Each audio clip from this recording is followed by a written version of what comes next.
બોલો લક્ષ્મી નારાયણ દેવ કી, બોલો હરિકૃષ્ણ મહારાજ કી, બોલો કષ્ટભંજન દેવ કી. યદપાંગ પરિસ્પંદે વિશ્વમેતદ વ્યવસ્થિતમ સ્વામિનારાયણો શ્રીમાન સ્વયં વિજય તેતરામ.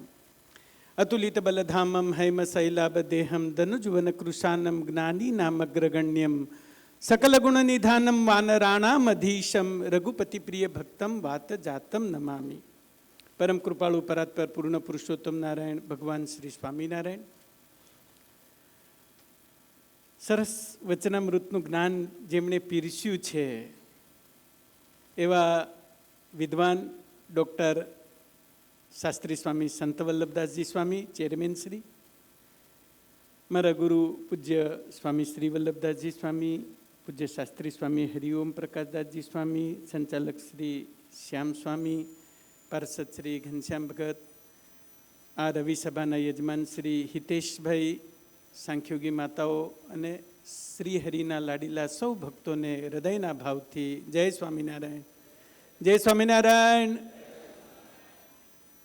અહીં તો અમૃત રસ વચનામૃતના માધ્યમથી પીરસાય, પણ છતાંય છે ને આ બળવંતભાઈ જાની અને જયેન્દ્રસિંહ સ્વામી એ પ્રસિદ્ધ તો હશે જ, પણ સત્સંગમાં એટલા એમને પ્રસિદ્ધ કર્યા. આખો સત્સંગ બળવંતભાઈ જાની અને જયેન્દ્રસિંહથી પરિચિત છે. એની પાછળનું કારણ શું ખબર? બહુ પ્રસિદ્ધ કરીને સંપ્રદાયના બહુ કામ આ 200 વર્ષમાં અત્યારે જે લેવાઈ રહ્યા છે એ અદ્ભુત કામ થઈ રહ્યા છે. એટલે એકવાર તાળીઓથી આ બંનેને આપણે વધાવીએ. એમની વિદ્વત્તાના પણ વખાણ કર્યા અને એની વિદ્વત્તાનો લાભ પણ પૂરો લીધો બંનેનો.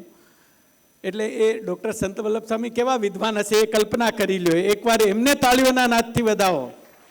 કારણ સનાતન હિન્દુ સંસ્કૃતિમાં લાખો વર્ષોથી આ સનાતન સંસ્કૃતિ છે. લાખો વર્ષો થઈ ગયા હશે, હજારો વર્ષો થઈ ગયા હશે આ શાસ્ત્રોને બને, પણ આપણને આનંદ એ છે કે એનું ગુજરાતી એક સ્વામિનારાયણના સંત કરી રહ્યા છે. આટલા વર્ષો પછી એનો આનંદ છે.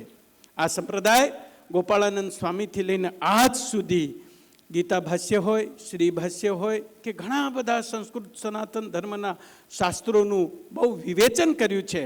એટલે બહુ ગર્વની વાત છે. અને એમાં અત્યારનો કાળ તો એટલો બધો જબરજસ્ત સુવર્ણ યુગ છે. કેટલા બધા દ્વિશતાબ્દી મહોત્સવ આવશે. રામ મંદિરમાં 500 વર્ષની હિન્દુ સંસ્કૃતિનું આસ્થા એનું રામ ભગવાનનું મંદિર થયું, ધ્વજારોહણ થઈ. એટલું જ નહીં, પણ અત્યારે 200 વર્ષમાં ના વિદ્વાન થયા હોય ને એવા વિદ્વાન જેને 2.25 લાખ શ્લોકો એક સાથે બોલ્યા હોય અને ભારત દેશના વડાપ્રધાન મોદી સાહેબે જેની વાત જિક્ર કરી હોય, આવા વિદ્વાન પણ આ સાંપ્રત કાળમાં થયા છે. સ્વામિનારાયણ ભગવાનના સમકાલીન સમયમાં દીનાનાથ ભટ્ટ હતા. કેટલા વિદ્વાન! 18,000 શ્લોકો એ ઘેલા નદીમાં ઊભા રહીને બોલી જાય, પાઠ કરી જાય. ત્યારે આપણને એમ થાય કે 2.25 લાખ શ્લોકો કંઠસ્થ અથર્વવેદની, ઋગ્વેદની ઋચાઓ પ્રારંભથી લઈ અને અંત સુધી બોલી જાય. આવું ઘણું બધું જેને નોલેજ છે.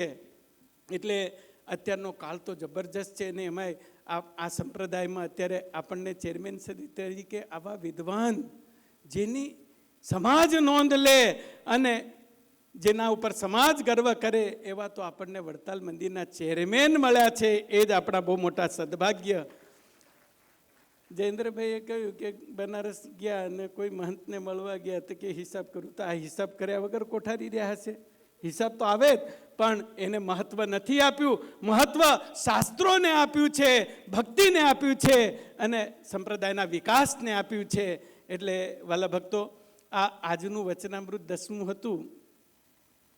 11મું એ દ્રોહ, ભક્તનો દ્રોહ ના કરો. આજે જે આપણને ક્રાંતિ જોવાય છે ને, પૂજ્ય રાકેશ પ્રસાદજી મહારાજ ગાદી પર બિરાજ્યા. એ ક્યારે બિરાજ્યા? સંતના અને ભક્તના દ્રોહોનું પરિપાક થયો ત્યારે એ ગાદી પરથી ગયા અને પૂજ્ય રાકેશ પ્રસાદજી મહારાજ ગાદી પર બિરાજ્યા અને સંપ્રદાયમાં સ્વામિનારાયણનો જય જયકાર થયો. સંત વલ્લભ સ્વામી આ અર્થ સંગ્રહ પુસ્તકનું જે લેખન કર્યું ને એનાથી જાની સાહેબ તો રાજી થતા હશે, જયેન્દ્રભાઈ રાજી થતા હશે, પણ આપણા આચાર્ય મહારાજશ્રી પણ બહુ રાજી થતા હશે કે આજ સનાતન હિન્દુ ધર્મના શાસ્ત્રો ઉજાગર મારા સંતો દ્વારા થઈ રહ્યું છે. એટલે ખૂબ આનંદની વાત છે. બીજી વાત કે હારે આ એનિવર્સરીની પાર્ટી ક્યાં ક્યાં હોય, પણ હિતેશભાઈને બહુ ધન્યવાદ. એમના પપ્પાને પણ મને 2-3 વખત ઘરે લઈ જઈને પધરામણી કરાવી છે સ્વામી હિતેશભાઈ શાંતુભાઈએ, અને 1-2 વખતે હિતેશભાઈ પણ ઘરે હતા. પણ બહુ લોકોને બોધ મળે કે એનિવર્સરી મનાવાય તો આવી રવિ સભાના યજમાનના માધ્યમથી મનાવાય. મેનુ સારામાં સારું હોય, ભગવાનના ભક્તો જમે, ભગવાનના આશીર્વાદ મળે અને આપણું જીવન ધન્ય થાય. આવી એમની દીકરીની એનિવર્સરી હિતેશભાઈએ મનાવી છે આ સંતોના ઉપદેશથી. તો તાળીઓના નાદથી હિતેશભાઈને વધાવીએ.